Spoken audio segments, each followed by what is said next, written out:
Assalamu alaikum wa rahmatullahi ta'ala wa barakatuh. Aujourd'hui, on va voir trois exercices d'analyse. Exercice 1, équation, inéquation et système de fonctions logarithmiques exponentielles. Exercice 2, la lecture de la courbe d'une fonction f. Et l'exercice 3, la lecture de la courbe d'une fonction dérivée f'. Pour l'énoncé du premier exercice, donc question 1, résoudre l'équation 2 ln de x plus 2 égale à ln de x plus 10 sur 3 plus ln de 3. Question 2, résoudre le système x moins y égale à 4, ln de x plus ln de y égale à ln de 21. Question 3, résoudre l'inéquation ln de 3x moins 1 inférieur ou égal à 2.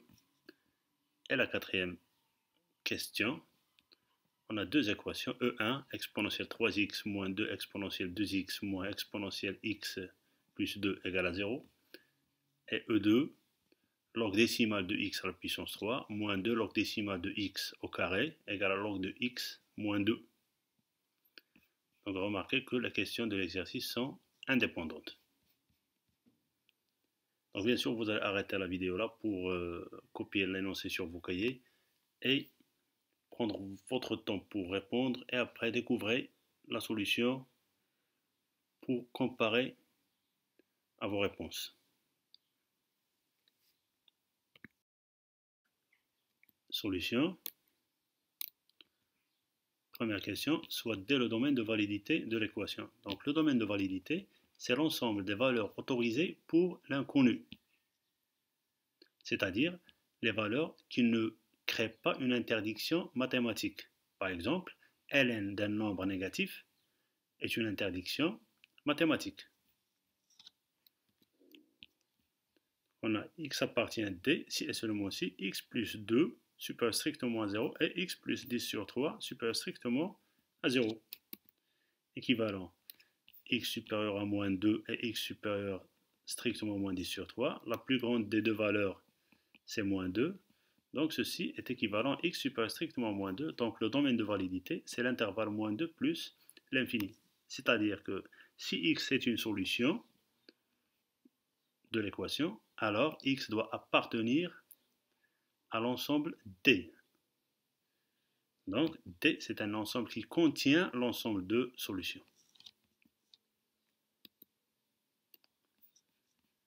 Donc revenons à notre équation. On a 2 ln de x plus 2 égale à ln de x plus 10 sur 3 plus ln de 3 équivalent. On a la ln de a à la puissance r, ln de a à la puissance r égale à r ln de a avec a strictement positif. Et ln de a plus ln de b, c'est ln de a fois b avec a et b strictement positif. D'autre part, ln de a égale à ln de b équivalent à a égale à b avec a et b strictement positif. Donc les propriétés qu'on a utilisées. C'est une équation de deuxième degré. Donc qui admet deux solutions, x égale à 2 ou x égale à moins 3 et x appartient à d.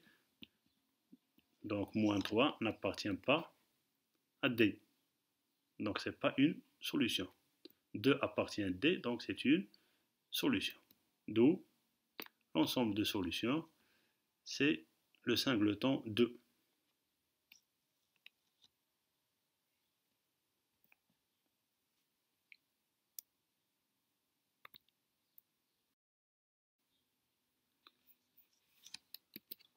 Question 2, soit dès le domaine de validité du système. X appartient à D si et seulement si X est strictement positif et Y est strictement positif.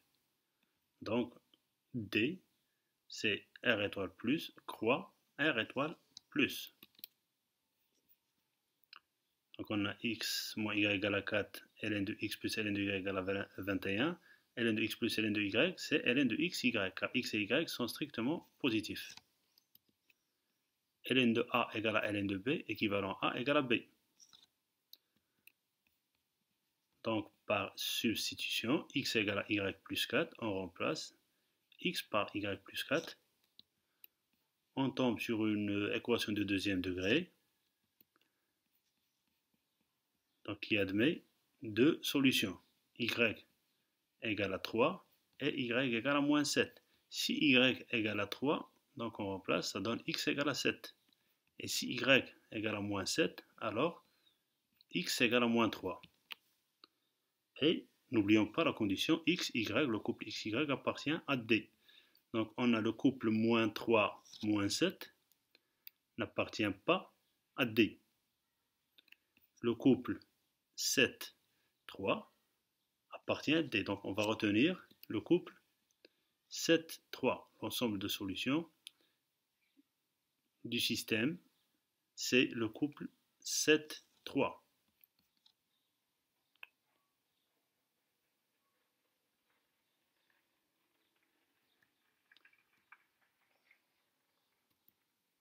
Donc une remarque, considérons le système S'. X moins y égale à 4, ln de xy égale à ln de 21. Et soit D le domaine de validité du système S'. Donc les valeurs autorisées pour x et y sont les valeurs qui vérifient x fois y supérieur strictement à 0. Donc le produit est strictement positif dans deux cas. Ou bien les deux sont strictement positifs, ou bien ils sont tous les deux strictement négatifs.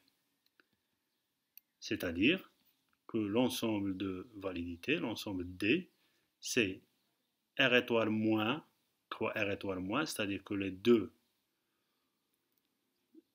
x et y sont strictement négatifs ou x et y sont strictement positifs. Donc revenons au système, donc x moins y égale à 4 et x fois y égale à 21. Donc ce système-là, on l'a eu dans la question précédente. Donc ça donne x égale à 3 et y égale à 7 ou y égale à moins 7 et x égale à moins 3 et le couple x, y appartient à D. Donc cette fois, on va retenir les deux couples.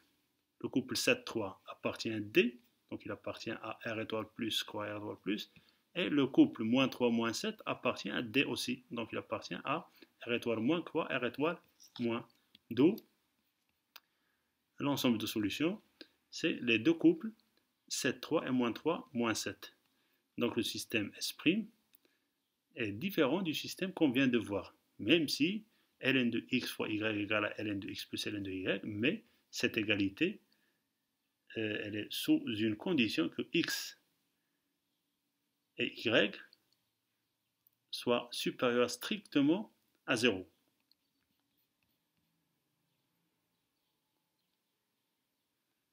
Donc la différence, c'est qu'on peut avoir ici, dans le système S', on peut avoir x fois y supérieur strictement à 0 avec x et y les deux négatifs.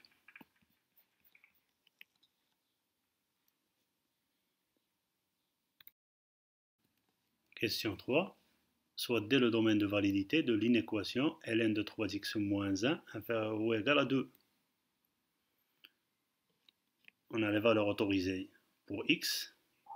X appartient à D si et seulement si 3x moins 1 est supérieur strictement à 0. C'est-à-dire que D, c'est l'intervalle ouvert 1 tiers plus l'infini. Et ln de 3x moins 1 inférieur ou égal à 2 est équivalent à 3x moins 1 est inférieur ou égal à e au carré. Et bien sûr, x appartient à D. Donc on a ln de a est inférieur ou égal à ln de b est équivalent à a est inférieur ou égal à b, car la fonction ln est une fonction strictement croissante. Et ln de a est inférieur ou égal à b, c'est notre cas. Ln de a est inférieur ou égal à b. Si et seulement si a est inférieur ou égal à exponentielle b, je peux écrire b sous la forme de ln de exponentielle b. Donc 3x moins 1, c'est a, elle est bien sûr supérieure strictement à 0 car x appartient à d. Et le 2, c'est b, il appartient à r. Donc x est inférieur ou égal à e au carré plus 1 sur 3 et x est supérieur strictement à 1 tiers. D'où l'ensemble de solutions, c'est l'intervalle semi-ouvert 1 tiers e au carré plus 1 sur 3. C'est un intervalle qui est inclus dans l'ensemble de validité, dans le domaine de validité. Pour la question 4a, il suffit de factoriser par x moins 2 ou bien de développer x moins 2 fois x carré moins 1. Question 4b, l'équation E1. Donc pour le domaine de validité de l'équation E1, donc c'est R car il n'y a pas de valeur interdite. Toutes les valeurs sont autorisées car exponentielle x est définie sur R. Exponentielle 3x, exponentielle 2x, exponentielle x. Ça ne pose pas d'interdiction mathématique. Et on a exponentielle 3x, c'est exponentielle x à la puissance 3. Et exponentielle 2x, c'est exponentielle x à la puissance 2. Car exponentielle Rx est égale à exponentielle x à la puissance R. Ce qui nous fait penser à poser exponentielle x égale à grand X. Exponentielle x, exponentielle x, exponentielle x. Et grand X, bien sûr, il doit être supérieur strictement à 0 dans ce cas, car exponentielle x est supérieur strictement à 0, quel que soit x appartient à R. L'équation E1 est équivalente à x au cube moins 2x carré moins x plus 2 égale à 0, en remplaçant par grand X. Et d'après la question 4a, on a la factorisation par x moins 2. Donc x moins 2 égale à 0, c'est-à-dire x égale à 2, ou x carré moins 1 égale à 0, c'est-à-dire que x moins 1 égale à 0, ou x plus 1 égale à 0, ou x égale à 1, ou x égale à moins 1. Donc pour x égale à moins 1, on ne va pas prendre cette valeur. Moins 1, on ne va pas retenir cette valeur, car exponentielle x est supérieur strictement à 0. Pour les deux autres valeurs, on va les retenir. Et puis, exponentielle x égale à 2, parce que x égale à ln de 2, exponentielle a égale à b, équivalent a égale à ln de b, avec b supérieur strictement à 0. La même chose ici, ln de 1 c'est 0. Donc, l'ensemble de solutions, c'est la paire 0, ln de 2.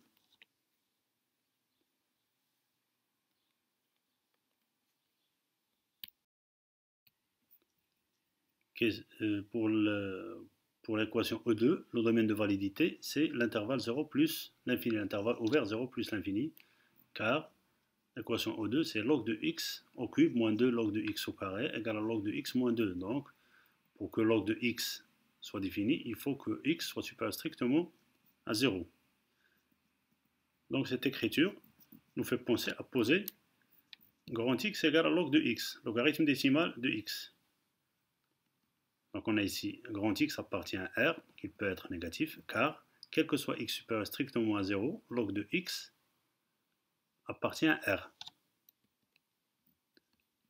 L'équation E2 est équivalente à x au cube moins 2x carré moins x plus 2 égale à 0, ce qui est équivalent. Cette équation, on l'a déjà résolue. Elle admet trois solutions, x égale à 2, ou x égale à 1, ou x égale à moins 1. Cette fois-ci, on ne va pas écarter la valeur moins 1, car x peut être négatif. X appartient à R, donc on va retenir toutes les valeurs de grand X. C'est-à-dire que log de x égale à 2, ou log de x égale à 1, ou log de x égale à moins 1. Donc x égale à 10 au carré, ou x égale à 10 à la puissance 1, ou x égale à 10 à la puissance moins 1. D'où l'ensemble de solutions, c'est 10 à la puissance moins 1, 10 et 10 au carré. Donc un rappel du logarithme décimal de A, ou bien log de A, c'est ln de A sur ln de 10. Log de 10 égale à 1, log de 10 à la puissance R égale à R, log de A égale à B, équivalent à A égale à 10 à la puissance B. C'est ce qu'on a fait ici. Log de x égale à 2, donc x égale à 10 au carré. Log de x égale à 1, x égale à 10 à la puissance 1. Et log de x égale à moins 1, équivalent à x égale à 10 à la puissance moins 1. Donc bien sûr, là, on a une vidéo que vous pouvez arrêter chaque fois. Vous pouvez revenir en arrière pour mieux comprendre et assimiler les passages.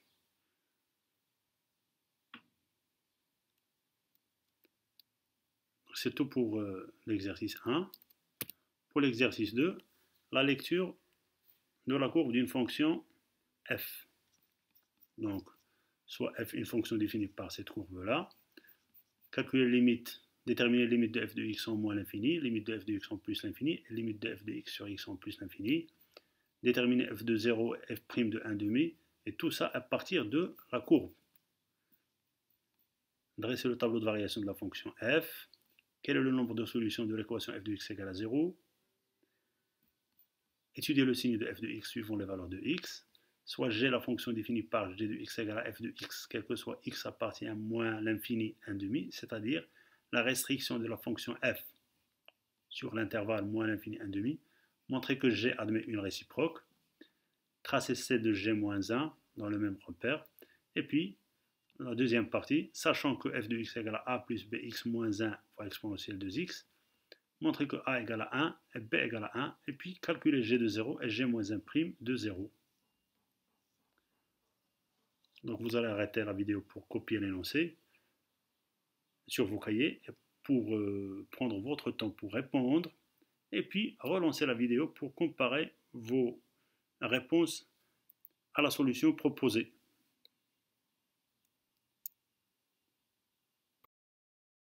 Donc pour la solution, on a la courbe de la fonction f. Pour la première question, la limite de f de x quand x tend vers moins l'infini. Quand x tend vers moins l'infini, f de x tend vers 1, car la courbe admet une asymptote horizontale au voisinage de moins l'infini d'équation y égale à 1. Quand x tend vers moins l'infini, on a f de x tend vers 1. Au voisinage de plus l'infini, la courbe admet une asymptote, admet une branche parabolique de direction OY. Donc, la limite quand x tend vers plus l'infini de f de x égale à plus l'infini, car la courbe se trouve dans le premier quadrant. Et puis, limite de f de x sur x égale à plus l'infini, car la branche parabolique est de direction OY. Pour le calcul de l'image de 0, on a la courbe passe par l'origine du repère, c'est-à-dire que f de 0 égale à 0. Et pour déterminer f' de 1/2, donc on a la courbe admet une tangente horizontale au point d'abscisse 1/2, c'est-à-dire que la fonction est dérivable en 1/2 et que f' de 1/2 est égal au coefficient directeur de la tangente. Puisque la tangente est horizontale, donc le coefficient directeur est nul, est égal à 0, d'où f' de 1/2 égale à 0.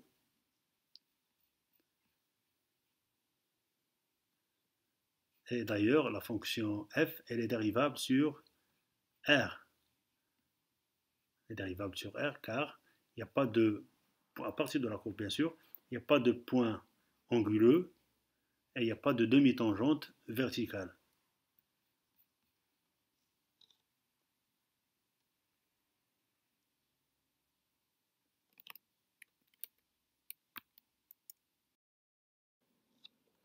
Donc pour la question 3, le tableau de variation de la fonction f. Donc on a limite moins l'infini c'est 1, en plus l'infini c'est plus l'infini. Et sur l'intervalle moins l'infini 1/2. Sur l'intervalle moins l'infini 1/2, la fonction est une fonction décroissante. Et sur l'intervalle 1/2 plus l'infini, la fonction f est croissante. Donc c'est le tableau de variation, de la fonction f. Pour question 4, le nombre de solutions de l'équation f de x égale à 0. On a c de f coupe au x en 2 points, exactement 2 points. Donc, le nombre de solutions de l'équation f de x égale à 0 est 2, c'est-à-dire que l'équation f de x égale à 0 admet exactement 2 solutions dans R. Les deux solutions sont 0 et un nombre réel alpha compris entre 1/2 et 1. Donc en général, le nombre de solutions de l'équation f de x égale à 0 est le nombre de points d'intersection de la courbe et l'axe des abscisses, et l'axe OX.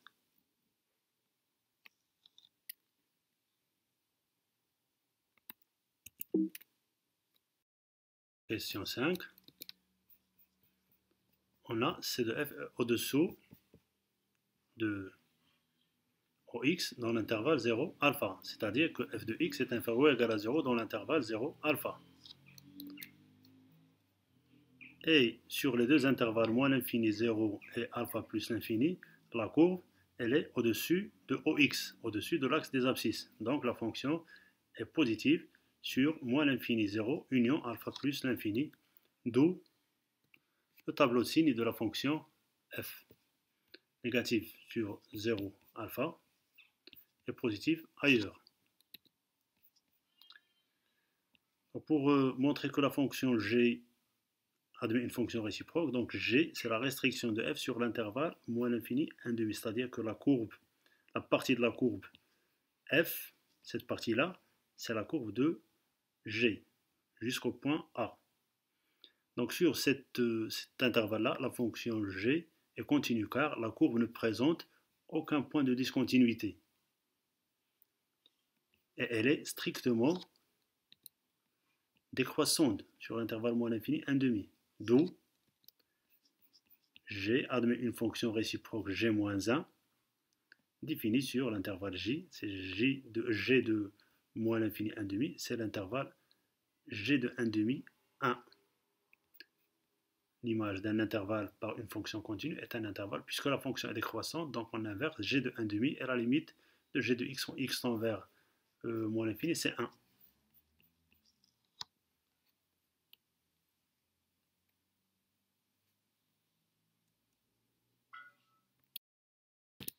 Question B, tracer la courbe de g-1 dans le même repère. Donc on sait que C de g et C de g-1 sont symétriques par rapport à la droite d'équation y égale à x. C de g passe par O, alors C de g-1 va passer par O, car le symétrique de O par rapport à delta, c'est O lui-même, car O appartient à delta. C de g admet une asymptote horizontale d'équation y égale à 1, donc C de g-1 admet une asymptote verticale d'équation x égale à 1. La droite symétrique de la droite d'équation y égale à 1 par rapport à delta est la droite d'équation x égale à 1. C de g admet une demi-tangente horizontale à gauche au point 1,5 g de 1,5. Donc C de g-1 va admettre une demi-tangente verticale dirigée vers le bas au point g de 1,5, 1,5. L'image du point 1,5 g de 1,5 ou bien le symétrique du point g de 1,5 g de 1,5 par rapport à delta est le point de coordonnées g de 1,5, 1,5. Donc, à partir de ces éléments-là, on peut construire notre courbe C de g-1. Donc C de g-1 admet une demi-tangente verticale dirigée vers le bas. Elle admet une asymptote verticale d'équation x égale à 1 et C de g-1 est symétrique à C de g par rapport à la droite d'équation y égale à x.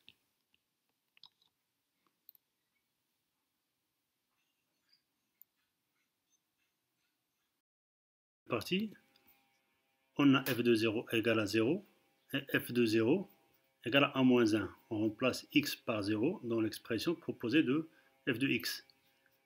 Donc d'une part a-1, l'image de 0 c'est a-1, d'autre part c'est 0, d'où a-1 égale à 0, c'est-à-dire que a égale à 1.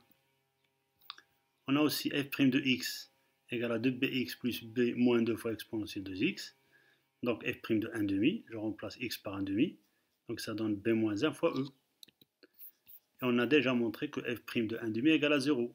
Donc b moins 1 fois e égale à 0, d'où b égale à 1. La conclusion, f de x égale à 1 plus x moins 1 fois exponentielle de x, quel que soit x appartient à R. Pour la deuxième question, on a g de x égale à 1 plus x moins 1 exponentielle de x, quel que soit x appartient à l'intervalle moins l'infini, 1,5. Donc sur l'intervalle ouvert, la fonction g est dérivable, et sa dérivée est égale à 2x moins 1 fois exponentielle de x, qui est différent de 0. Donc, g moins 1 est dérivable sur l'image de l'intervalle moins l'infini 1,5, l'intervalle ouvert moins l'infini 1,5 par la fonction g, qui est l'intervalle 2 moins e, c'est g de 1,5, 1. C'est 2 moins e sur 2, 1. Pour le calcul de g moins 1' de 0, on va d'abord calculer g moins 1 de 0. On a g de 0 égale à 0, donc g moins 1 de 0 égale à 0. Et g moins 1' de 0, donc d'après la propriété du cours, c'est 1 sur g' de g moins 1 de 0, c'est-à-dire 1 sur g' de 0, g moins 1 de 0 c'est 0, et j'ai mis les couleurs pour différencier le 0 de l'ensemble de départ du 0 de l'ensemble d'arrivée. Et g' de 0, je remplace ici x par 0, car 0 appartient à l'intervalle moins l'infini 1,5. Donc g' de 0 égale à moins 1, donc g moins 1' de 0 égale à 1 sur moins 1 égale à moins 1. Donc pour rappel, la dérivabilité de la réciproque. F, une fonction continue, est strictement monotone sur i, donc elle admet une fonction réciproque. Si f est dérivable sur i, et f' de x différent de 0 pour tout x de i, alors f moins 1 est dérivable sur f de i. Et f moins 1' de x est égal à 1 sur f' de f moins 1 de x, quel que soit x appartenant à f de i. C'est ce qu'on a utilisé ici, dans la question 2.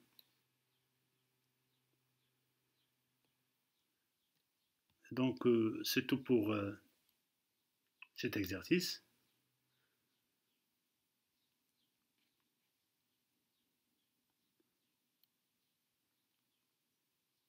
On passe à l'exercice suivant, l'exercice 3. L'exercice 3, c'est la lecture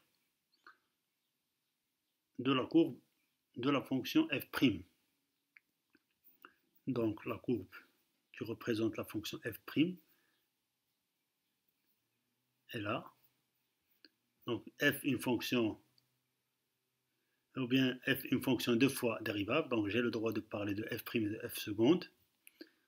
Donc, on va répondre aux questions suivantes à partir de la courbe.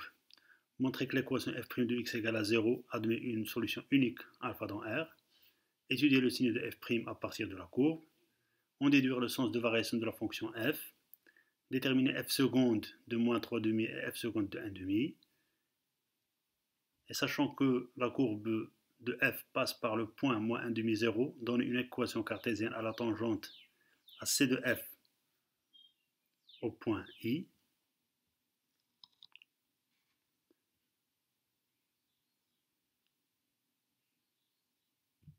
Donc vous allez arrêter bien sûr la vidéo ici pour copier la courbe sur vos cahiers. Il y a encore une autre question, une 5e question. Donc on va voir. Donc on nous propose 3 courbes. Laquelle de ces courbes est la représentation graphique de la fonction f? Bien sûr à partir des données qu'on a obtenues de la courbe de la fonction f'.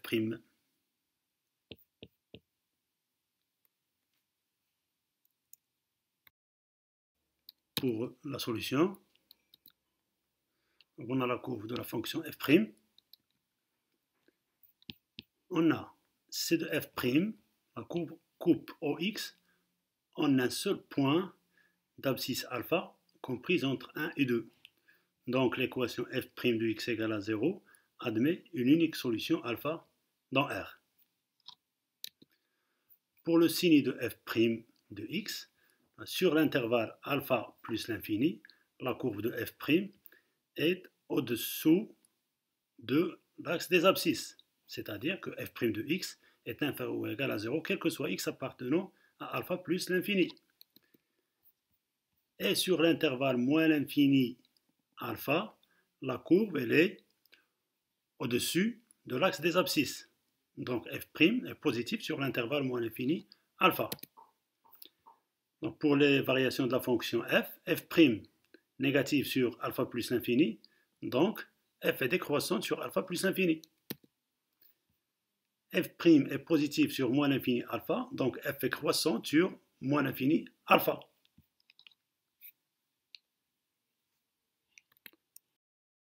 question 3.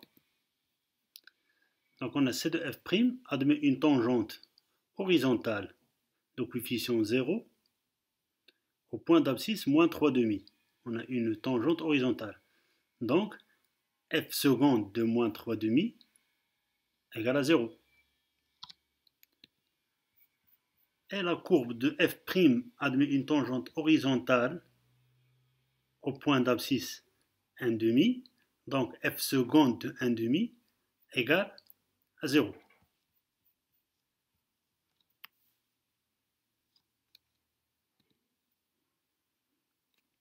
On a C de f' passe par le point de coordonnées moins 1,5, 1.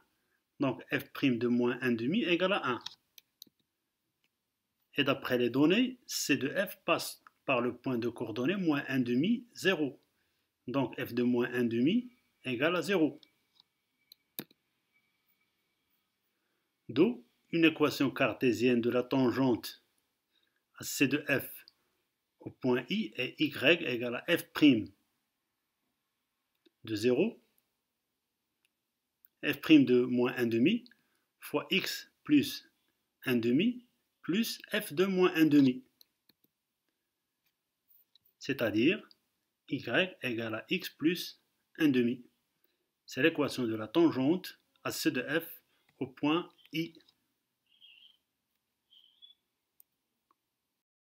5. Quelle est la courbe qui représente notre fonction f? Donc pour la première courbe, la courbe rouge, elle ne peut pas représenter notre fonction f. Elle représente une fonction décroissante, croissante, alors que la fonction f est croissante sur moins l'infini alpha, décroissante sur alpha plus l'infini. Pour la deuxième courbe, la courbe bleue, donc elle est croissante, décroissante, donc elle peut représenter notre fonction f, mais f de moins 1,5 est différent de 0. Le point d'intersection, la courbe, elle ne coupe pas l'axe des abscisses au point d'abscisse moins 1,5. Elle le coupe au point d'abscisse 1,5. Donc f de moins 1,5 est différent de 0, donc ce n'est pas notre courbe. Donc la dernière est la bonne. On a la fonction, représente une fonction croissante décroissante. F de moins 1,5 égale à 0. Un maximum en alpha, avec alpha compris entre 1 et 2. Deux points d'inflexion. Le premier point d'inflexion, c'est moins 3,5 et le deuxième, c'est 1,5. Donc la courbe change de concavité. Donc c'est bien la courbe qui représente notre fonction f. Et c'est tout pour l'exercice.